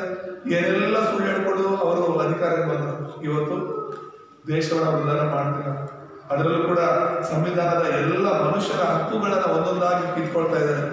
ನಾವು ಕೇಳೋದಕ್ಕೂ ಇಲ್ಲ. EC ಅಂತ ಹೇಳ್ತೀವಲ್ಲ, ಎಲೆಕ್ಷನ್ ಕಮಿಷನ್ ಅಂತ ಹೇಳ್ತೀವಿ, ಚುನಾವಣಾ ಆಯೋಗ ಅಂತ. ಅವ್ರಿಗೆ ಫುಲ್ ಅಧಿಕಾರ ಕೊಟ್ಬಿಟ್ಟಿದ್ದಾರೆ. ಅವ್ರು ಏನೇ ತಪ್ಪು ಮಾಡಿದ್ರು ಕೂಡ ಅವ್ರ ಮೇಲೆ ಯಾರು ಕೇಸ್ ಕೂಡ ಹಾಕಬಾರ್ದು ಅಂತ ಹೇಳ್ಬಿಟ್ಟು ಹೇಳಿ ಇದು ಮಾಡಿದ್ದಾರೆ. ಅದಕ್ಕಾಗಿ ವೋಟ್ಗಳನ್ನ ತೆಗೆದಾಕ್ತಿದ್ದಾರೆ. ಯಾರೆಲ್ಲ ಕಾಂಗ್ರೆಸ್ ವೋಟ್ ಹಾಕ್ತಾರೆ ಅಂತ ಅವ್ರಿಗೆ ಗೊತ್ತು. ದಲಿತರದ್ದು, SC STಗಳದ್ದು, OBCದು, ಕ್ರಿಶ್ಚಿಯನ್ದು, ಮುಸ್ಲಿಮ್ದು, ಇವ್ರ ವೋಟ್ಗಳೆಲ್ಲ BJP ಬರಲ್ಲ ಅಂತ ಗೊತ್ತಿದ್ದು ಅವ್ರು ಬದುಕಿದ್ರು ಕೂಡ ಸತ್ತಿದಾರ ಅಂತ ವೋಟ್ಗಳನ್ನ ತೆಗೆದಾಕ್ಬಿಡ್ತಾರೆ. ವೋಟ್ ಹಾಕಿ ಅವ್ರು ಕಿತ್ಕೊಂತ ಇದ್ದಾರೆ. ಅದಕ್ಕೆ ಮನೆ ಕೂಡ ಒಂದು ಟೀಮ್ ಬಂದು ನಮ್ಮ ಪಾಸ್ಟರ್ ಫೆಲೋಶಿಪ್ ಅಲ್ಲಿ ಮಾತನಾಡ್ತಾ ಇದ್ರು. ಪಾಸ್ಟರ್ ಒಂದು ನಮ್ಮ ಕೂಟದಲ್ಲಿ ಅವರು ಬೇರೆ ದಲಿತರು ಬಂದು ಮಾತಾಡ್ತಾ ಇರೋದು. ನಮ್ಮ ದೇಶದಲ್ಲಿ 650ಕ್ಕೂ ಹೆಚ್ಚು ಸುಪ್ರೀಂ ಕೋರ್ಟು, ಹೈಕೋರ್ಟ್ ಜಡ್ಜಿಗಳಿದ್ದಾರೆ. ಅದರಲ್ಲಿ ಈ ಒಂದು ಕ್ರಿಶ್ಚಿಯನ್, ಮುಸ್ಲಿಮು, ದಲಿತರ ಒಂದು ಜಡ್ಜಿಗಳು ಎಷ್ಟು ಜನ ಇದ್ದಾರೆ ಅಂತ ಗೊತ್ತಾ? ಬರೀ 47 ಜನ. ಬರೀ 650 ಜಡ್ಜಿಗಳಲ್ಲಿ ಬರೀ 47 ಜನ ಮಾತ್ರ ಜಡ್ಜಿಗಳು ಕ್ರಿಶ್ಚಿಯನ್, ಮುಸ್ಲಿಮ್ದು ಮತ್ತೆ SC STಗಳಿಂದ ಬಂದಿರೋದು. ಇನ್ನು ಬೇರೆಯವರೆಲ್ಲ RSS ಬ್ಯಾಕ್ಗ್ರೌಂಡ್ ಇಂದ ಬಂದಿರೋದು. ಈಗ RSS ಬ್ಯಾಕ್ಗ್ರೌಂಡ್ ಇಂದ ಬಂದು ಅವರು ಅಲ್ಲಿ ಕೂತಿರುವಾಗ ನಮಗೆ ಕ್ರೈಸ್ತರಿಗೆ, ಮುಸ್ಲಿಮ್ಸ್ಗೆ ನಾವು ಎಲ್ಲಿ ಹೋದ್ರೆ ನಮಗೆ ಜಯ ಸಿಗುತ್ತೆ. ಅವ್ರು ಆಲ್ರೆಡಿ BJP ಕಡೆ ಇರೋದ್ರಿಂದ, RSS ಕಡೆ ಇರೋದ್ರಿಂದ ಅವ್ರು ನಮ್ಗೆ ಜಯ ಕೊಡಲ್ಲ. ನಮ್ಮ ಕೇಸ್ ನಾವು ಸರಿಯಾಗಿ ವಾದ ಮಾಡಲ್ಲ. IASಗಳು, IPSಗಳು ಇವರೆಲ್ಲರೂ ಕೂಡ ಆ ಒಂದು ಬ್ಯಾಕ್ಗ್ರೌಂಡ್ ಇಂದ ಬಂದಿರೋರೆ, ಆ ಒಂದು RSS ಬ್ಯಾಕ್ಗ್ರೌಂಡ್ ಇಂದ ಬಂದಿರೋರೆ. ಸೊ ಅದಕ್ಕೋಸ್ಕರ ಏನು ಕೇಳ್ತಿದ್ದೀನಿ ಇದು ಅಂತ ಹೇಳಿದ್ರೆ, ಸೈತಾನನು ಯಾವ ಮಟ್ಟದಲ್ಲಿ ಈ ಪ್ರಪಂಚವನ್ನ ನಡೆಸ್ತಿದ್ದಾನೆ ಅಂತ ಹೇಳ್ಬಿಟ್ಟು RSS ಹೋಗಿ ಗೊತ್ತಿಲ್ಲ ಅವ್ರ ಹಿಂದೆ ಯಾರಿದ್ದಾರೆ ಅಂತ ಹೇಳ್ಬಿಟ್ಟು ಸೈತಾನನಿರೋದು. ಪ್ರಪಂಚದಲ್ಲಿ ಸೈತಾನನು ದೇವರಾಗಿದ್ದಾನೆ ಅಂತ ವಾಕ್ಯದಲ್ಲಿ ತುಂಬಾ ಸ್ಪಷ್ಟವಾಗಿ ನಾವು ನೋಡ್ತೇವೆ. 2 ಕೊರಿಂಥ 4:4-5. ಸೊ ಇಲ್ಲಿ ನಾನು ಹೇಳ್ತಿರೋದು ಏನಂದ್ರೆ, ಒಂದು ಆತ್ಮಿಕವಾದ ಒಂದು ಶೋಧನೆ ಏನು ಇಲ್ಲಿ ಯೇಸು ಸ್ವಾಮಿ ಹತ್ರ ಬಂದು ಹೇಳ್ತಿರೋದಂದ್ರೆ, ನನಗೆ ನೀನು ಸಾಷ್ಟಾಂಗ ನಮಸ್ಕಾರ ಮಾಡು. ಇವತ್ತು ಹಳ್ಳಿಗಳಲ್ಲೂ ಕೂಡ ಒಂದೊಂದು ಬೀದಿಯಲ್ಲೂ ಕೂಡ ದೇವಸ್ಥಾನಗಳನ್ನ ಚೆನ್ನಾಗಿ ಭರ್ಜರಿಯಾಗಿ ಕಳಿಸ್ತಾ ಇದ್ದಾರೆ. ಸ್ಕೂಲ್ಗಳು, ಕಾಲೇಜುಗಳು ಪಾಳು ಬೀಳ್ತಾ ಇದೆ ಗೊತ್ತಾ? ಮಕ್ಕಳು ಹೋಗಿ ಓದೋ ಸ್ಕೂಲ್ಗಳು ಸರಿಯಾಗಿ ಇಲ್ಲ. ಎಷ್ಟು ಜನ ನಾವು ಗೌರ್ಮೆಂಟ್ ಆಸ್ಪತ್ರೆಗೆ ಹೋಗ್ತೀವಿ, ನಮಗೆ ಚೆನ್ನಾಗಿ ಗೊತ್ತು ಗೌರ್ಮೆಂಟ್ ಆಸ್ಪತ್ರೆಗೆ ಹೋದ್ರೆ ಚೆನ್ನಾಗಿ ನೋಡಲ್ಲ ಅಂತ. ನಾವು ದುಡ್ಡು ಕೊಟ್ಟರು ಚೆನ್ನಾಗಿ ನೋಡಲ್ಲ ಅಂತ ಗೊತ್ತು. ಆಕ್ಚುಲಿ ಗೌರ್ಮೆಂಟ್ ಆಸ್ಪತ್ರೆಯಲ್ಲಿ ಚೆನ್ನಾಗಿ ನೋಡ್ಬೇಕಾಗಿರೋದು ನಮ್ಗೆ ಬಡವರಿಗೋಸ್ಕರ, ದುಡ್ಡಿಲ್ದಿರೋರಿಗೋಸ್ಕರ. ಒಂದು ಒಳ್ಳೆ ಆರೋಗ್ಯ ಎಲ್ಲರಿಗೂ ಇರಬೇಕು ಅಂತ ಹೇಳ್ಬಿಟ್ಟು, ಚೆನ್ನಾಗಿ ನೋಡ್ಬೇಕು ಅಂತ ಹೇಳ್ಬಿಟ್ಟು ಗೌರ್ಮೆಂಟ್ ಆಸ್ಪತ್ರೆಗಳನ್ನು ಕಟ್ಟಿರೋದು. ಅಲ್ಲೂ ಕೂಡ ದುಡ್ಡು ಕೇಳ್ತಿದ್ದಾರೆ. ಒಂದು ಆಪರೇಷನ್ ಮಾಡ್ಬೇಕಂದ್ರೆ 15-20 ಸಾವಿರ ಕೇಳ್ತಿದಾರಂತೆ. ಮೊನ್ನೆ ನಮ್ಮ ಫ್ರೆಂಡ್ಗೆ ಗೌರ್ಮೆಂಟ್ ಆಸ್ಪತ್ರೆ ಅಷ್ಟು ಕೊಟ್ರೇನೆ ಮಾಡ್ತೀವಿ ಅಂತ ಅವ್ನು ಮತ್ತೆ ಹೋಗ್ಬಿಟ್ಟು ಅಲ್ಲಿ ಮೈಸೂರಲ್ಲಿ ಮಾಡ್ತಾರೆ. ಹೇಳ್ತಿರುವಂತದ್ದು ಇವು ನಮ್ಗೆ ಫ್ರೀಯಾಗಿ ಸಿಗ್ಬೇಕು, ಆರೋಗ್ಯ ಫ್ರೀಯಾಗಿ ಸಿಗ್ಬೇಕು, ಒಳ್ಳೆ ಎಜುಕೇಶನ್ ಫ್ರೀಯಾಗಿ ಸಿಗ್ಬೇಕು, ರೋಡ್ಗಳು ಚೆನ್ನಾಗಿರ್ಬೇಕು. ಎಷ್ಟು ಜನ ರೋಡಲ್ಲಿ ಆಕ್ಸಿಡೆಂಟ್ಸ್ ಆಗಿದ್ದಾರೆ ಗೊತ್ತಾ? ಕಾರಣ ರೋಡ್ ಸರಿ ಇರೋದು. ನಮ್ಮ ದೇಶವನ್ನ, ಪ್ರಪಂಚವನ್ನ ಸೈತಾನ ಏನ್ ಮಾಡ್ತಿದ್ದಾನೆ? ಹದ್ಬಸ್ತಲ್ಲಿ ಇಟ್ಕೊಂಡು ನಾಶ ಮಾಡ್ತಾ ಇದ್ದಾನೆ. ನಾವ್ ಯಾರು ಯೇಸುವನ್ನ ನಂಬೋದು ಸೈತಾನಿಗೆ ಇಷ್ಟ ಇಲ್ಲ. ಅವನು ಗಂಡ ಬಿದ್ದು ನಮಸ್ಕಾರ ಮಾಡ್ಬೇಕು ಅಂತಾನೆ ಅವನ ಆಸೆ. ನಿನಗೇನ್ ಬೇಕು ಈ ಲೋಕದಲ್ಲಿ ಅವನು ಕೊಡೋದಕ್ಕೆ ರೆಡಿ ಇದ್ದಾನೆ. ಯಾಕಂದ್ರೆ ಈ ಭೂಲೋಕದಲ್ಲಿ ಇರೋದೆಲ್ಲ ಸೈತಾನಕ್ಕೆ ಸಂಬಂಧಪಟ್ಟದ್ದೇ. ಆಸ್ತಿ, ಹಣ, ಅಂತಸ್ತು ಏನ್ ಬೇಕು ನಿನಗೆ? ಕಣ್ಣಿನ ಆಸೆ, ನಿನ್ಗೆ ಏನ್ ಬೇಕೋ ಹೇಳು, ಅವನು ಕೊಡಕ್ಕೆ ರೆಡಿ. ಅವನು ಹೇಳೋದನ್ನ ನೀನು ಕೇಳಬೇಕು. ಯೇಸುವನ್ನ ಬಿಟ್ಟು, ಯೇಸುವನ್ನ ನಂಬದೆ ನೀನ್ ಇಷ್ಟಕ್ಕೆ ನೀನು ಈ ಲೋಕದಲ್ಲಿ ಹೆಂಗಾದ್ರೂ ಜೀವಿಸು, ಸೈತಾನ ನಿನಗೆ ನಡೆಸ್ತಾನೆ. ಕೊನೆಗೆ ಸೈತಾನನ ಒಂದು ಉದ್ದೇಶ ನಮ್ಗೆ ಚೆನ್ನಾಗಿ ಗೊತ್ತು. ಅವನು ಕದ್ದುಕೊಳ್ತಾರೆ, ಕುಯ್ತಾರೆ, ಹಾಳು ಮಾಡ್ತಾರೆ. ಸೈತಾನ ಬರೋದೇ ಅದಕ್ಕೋಸ್ಕರ ಅಂತ ಹೇಳ್ಬಿಟ್ಟು ವಾಕ್ಯದಲ್ಲಿ ನಾವು. ಸೊ ಇಲ್ಲಿ ಆತ್ಮಿಕವಾದ ಒಂದು ಶೋಧನೆ ಅಂತ ನಾವು ನೋಡುವಾಗ ಸಾಷ್ಟಾಂಗ ನಮಸ್ಕಾರ ಮಾಡು ಅಂತ ಹೇಳ್ತಿರೋದು.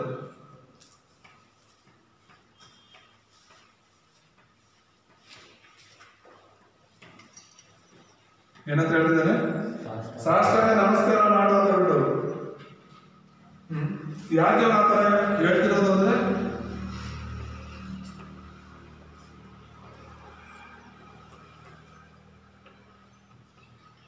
ಲೋಕವನ್ನೆಲ್ಲ ನಿನಗೆ ಕೊಡ್ತೇನೆ ಅಂತ ಈ ಲೋಕದ ಆಸೆನ ತೋರಿಸ್ತಾ ಇದ್ದಾನೆ. ಸೈತಾನ ಯಾರು? ಆ ಲೋಕವನ್ನ ಯೇಸುವಿಗೆ ಕೊಡೋದಕ್ಕೆ. ಯೇಸುವೆ ಅದನ್ನ ಸೃಷ್ಟಿಸಿರ್ಬೇಕಾದ್ರೆ.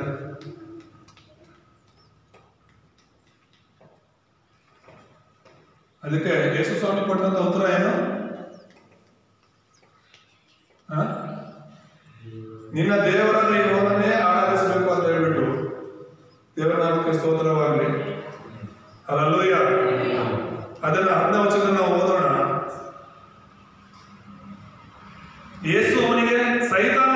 ನೀನು ತೊಲಗಿ ಹೋಗು, ನಿನ್ನ ದೇವರಾಗಿರುವ ಕರ್ತನಿಗೆ ಅಡ್ಡ ಬಿದ್ದು ಆತನೊಬ್ಬನನ್ನೇ ಆರಾಧಿಸಬೇಕು ಎಂಬುದಾಗಿ ಬರೆದಿದೆ ಎಂಬುದಾಗಿ ನಾವು ನೋಡ್ತೇವೆ. ಹಲ್ಲೆಲೂಯಾ. ಧರ್ಮೋಪದೇಶ ಕಾಂಡ 6:13 ಓದಿ. ಧರ್ಮೋಪದೇಶ ಕಾಂಡ 6:13. ನಿಮ್ಮ ದೇವರಾದ ಯೆಹೋವನಲ್ಲಿ ಭಯಭಕ್ತಿ ಉಳ್ಳವರಾಗಿರಬೇಕು, ಆತನನ್ನೇ ಸೇವಿಸಬೇಕು, ಆತನ ಹೆಸರು ಹೇಳಿ ಪ್ರಮಾಣ ಮಾಡಬೇಕು. ಸೊ ಇಲ್ಲಿ ಹೇಳ್ತಿರೋದು ಯಾರನ್ನ ಮಾತ್ರ ಆರಾಧಿಸ್ಬೇಕಂತೆ? ಯೆಹೋವನು, ನಿನ್ನ ಸೃಷ್ಟಿಕರ್ತನಾದ ದೇವರನ್ನ ಮಾತ್ರ ಆರಾಧಿಸಬೇಕು. ದೇವರು ಅನೇಕರಿಲ್ಲ, ದೇವರು ಒಬ್ಬನೇ ಇರೋದು. ನೀನು ನಾನು ನಮ್ಮ ಪೂರ್ವಿಕರು ಹೇಳ್ಕೊಟ್ಟ ಹಾಗೆ ಅದು ದೇವರು ಇದು ದೇವರು ಅಂತ ಹೇಳ್ಬಿಟ್ಟು ಕಂಡದ್ದೆಲ್ಲ ದೇವರು ದೇವರು ಅಂತ ಹೇಳ್ಬಿಟ್ಟು ನಮಗೆ ಒಂದು ಮೂಢನಂಬಿಕೆಯಲ್ಲಿ ನಡೆಸಿಬಿಟ್ಟಿದ್ರು. ಮೂಢನಂಬಿಕೆಗಳನ್ನ ನಾವಿದ್ದೀವಿ. ಕಾಣೋದೆಲ್ಲ ದೇವರು ಅಂತ ಅನ್ಕೊಂಡು ಅಲ್ಲ, ನಮ್ಮನ್ನು ಸೃಷ್ಟಿ ಮಾಡಿರುವಂತ ದೇವರು ಒಬ್ಬನೇ ಇರೋದು. ನಮಗೆ ತಂದೆ, ನಮ್ಗೆ ಜನ್ಮ ಕೊಟ್ಟ ತಂದೆ ಹೇಗೆ ಒಬ್ಬನೇ ಇರ್ತಾನೋ ನಮ್ಮನ್ನು ಸೃಷ್ಟಿ ಮಾಡಿರೋ ದೇವರು ಒಬ್ಬನೇ ಇದ್ದಾನೆ. ಆ ಒಬ್ಬ ದೇವರು ಯೇಸು ಮಾತ್ರ. ಹಲ್ಲೆಲೂಯಾ. ಸೊ ದೇವರು ಮಾತ್ರ ನಾವು ಅಡ್ಡ ಬೀಳ್ಬೇಕಾಗೋದು. ಕಲ್ಲಿಗೂ ಅಡ್ಡ ಬೀಳ್ತೀವಿ, ಮಣ್ಣಿಗೂ ಅಡ್ಡ ಬೀಳ್ತೀವಿ, ಮರಕ್ಕೂ ಅಡ್ಡ ಬೀಳ್ತೀವಿ. ಇವಾಗ ನಾನು ಆಗ ಹೇಳ್ತಾ ಇದ್ದಾಗ ಬಿಜೆಪಿ ಹೇಳ್ತಾ ಇರೋದೇನು, ಗೋಮೂತ್ರವನ್ನ ಸೇವಿಸಬೇಕಾದ್ರೆ ಗೋಮೂತ್ರ ಸೇವಿಸಿದ್ರೆ ಚೆನ್ನಾಗಿರುತ್ತೆ, ಕ್ಯಾನ್ಸರ್ ರೋಗ ವಾಸಿ ಆಗುತ್ತೆ, ಇನ್ನೊಂದು ಮತ್ತೊಂದು ಅಂತ ಬಿಟ್ಟು ಎಷ್ಟು ದಂಡತನದಲ್ಲಿ ನಡೆಸ್ತಿದ್ದಾರೆ ಅಂತ ಹೇಳಿದ್ರೆ ಅದನ್ನ ಎಷ್ಟೋ ಜನ ಅಂಧಭಕ್ತರು ಮಾಡ್ತಾನೂ ಇದ್ದಾರೆ. ಸೈತಾನನು ಮಾನಸಿಕ ಹುಚ್ಚುತನದಲ್ಲಿ ಜನರನ್ನ ನಡೆಸ್ತಾ ಇದ್ದಾರೆ. ಯಾಕಂದ್ರೆ ಆ ಜನರು ಆ ಸೈತಾನ ಗಂಟೆ ನಮಸ್ಕಾರ ಮಾಡ್ತಿರೋದ್ರಿಂದ ವಿಚಿತ್ರವಾಗಿ ವಿಗ್ರಹಾರಾಧನೆ ಮಾಡ್ತಿದ್ದಾರೆ ಜನ. ಯಾವ ತರ ವಿಗ್ರಹಾರಾಧನೆ ಮಾಡೋದು ಸೈತಾನಿಗೆ ಸಲ್ಲುತ್ತೆ. ಸೊ ಇಲ್ಲಿ ಯೇಸು ಸ್ವಾಮಿ ಹೇಳಿದಾಗೆ ನಾವು ನಮ್ಮ ಸೃಷ್ಟಿಕರ್ತನಾದ ದೇವರನ್ನೇ ಆರಾಧಿಸ್ಬೇಕು. ಹಲ್ಲೆಲೂಯಾ. ಹಾಗಾದ್ರೆ ಕೊನೆಯದಾಗಿ ಮುಕ್ತಾಯದಲ್ಲಿ ನಾವು ಕೆಲವು ವಿಷಯಗಳನ್ನು ನೋಡೋಣ.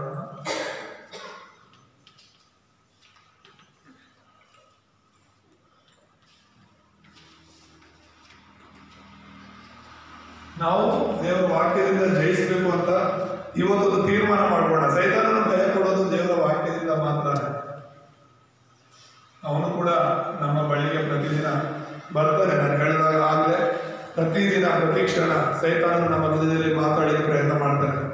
ಈ 3 ರೀತಿಯಾಗಿ ಶೋಧಿಸ್ತಾನೆ. ಒಂದು ವೇಳೆ ನೀನು ಶಾರೀರಿಕವಾಗಿ ಪಾಪದಲ್ಲಿ ಬೀಳ್ತೀಯಾ, ಮಾನಸಿಕವಾಗಿ ಪಾಪದಲ್ಲಿ ಬೀಳ್ತೀಯಾ, ಆತ್ಮಿಕವಾಗಿ ಪಾಪದಲ್ಲಿ ಬೀಳ್ತೀಯಾ ಅಂತ ಒಂದಲ್ಲ ಇನ್ನೊಂದು ರೀತಿಯಲ್ಲಿ ಸೈತಾನನ ಪರೀಕ್ಷೆ ಮಾಡ್ತಾನೆ, ಶೋಧಿಸ್ತಾನೆ. ಯಾಕೋಬ 4:7 ಹೇಳುತ್ತೆ, ಈಗಿರಲಾಗಿ ದೇವರಿಗೆ ಒಳಗಾಗಿರಿ, ಸೈತಾನನನ್ನು ಎದುರಿಸಿರಿ, ಅವನು ನಿಮ್ಮನ್ನು ಬಿಟ್ಟು ಓಡಿ ಹೋಗುವುದು. ಆಮೇಲೆ ಏನ್ ಮಾಡ್ತಾನಂತೆ? ನಮ್ಮನ್ನು ಬಿಟ್ಟು ಓಡಿ ಹೋಗ್ಬೇಕಂದ್ರೆ ಏನ್ ಮಾಡ್ಬೇಕಂತೆ? ಗದರಿಸ್ಬೇಕಂತ. ಯೇಸು ಸ್ವಾಮಿ ಇಲ್ಲಿ 10ನೇ ವಚನದಲ್ಲಿ ಹೇಳ್ತಾ ಇದ್ದಾನೆ, ಸೈತಾನನೇ ನೀನು ತೊಲಗಿ ಹೋಗು ಅಂತ ಹೇಳ್ತಿರೋದು. ಅಂತ ಆಲೋಚನೆಗಳು ನಮ್ಗೆ ಬಂದಾಗಲೇ ಸೈತಾನ ಗದರಿಸ್ಬೇಕು. ನಾವು ಯಾವಾಗ ಸೈತಾನ ಗದರಿಸ್ತೀವೋ ಅವನು ನಮ್ಮನ್ನ ಬಿಟ್ಟು ಓಡಿ ಹೋಗ್ತಾನೆ. ಹಲ್ಲೆಲೂಯಾ. ಯಾಕಂದ್ರೆ ದೇವರಿದ್ದಾನೆ ನಿನ್ನ ಜೊತೆಯಲ್ಲಿ, ದೇವರ ವಾಕ್ಯ ನಿನ್ನಲ್ಲಿದೆ. ಯಾವ ಕೇಡು ನಿನಗೆ ಸಂಭವಿಸಲ್ಲ, ಸೈತಾನದಿಂದ ಯಾವ ಕೇಡು ನಿನಗೆ ಸಂಭವಿಸಲ್ಲ. ಅವನೇ ನಿನ್ನನ್ನು ನೋಡಿ ಭಯ ಪಡ್ತಾನೆ. ಆಮೇಲೆ ಎರಡನೇದಾಗಿ ಮಾರ್ಕ 16:17 ವಚನ ಓದೋಣ.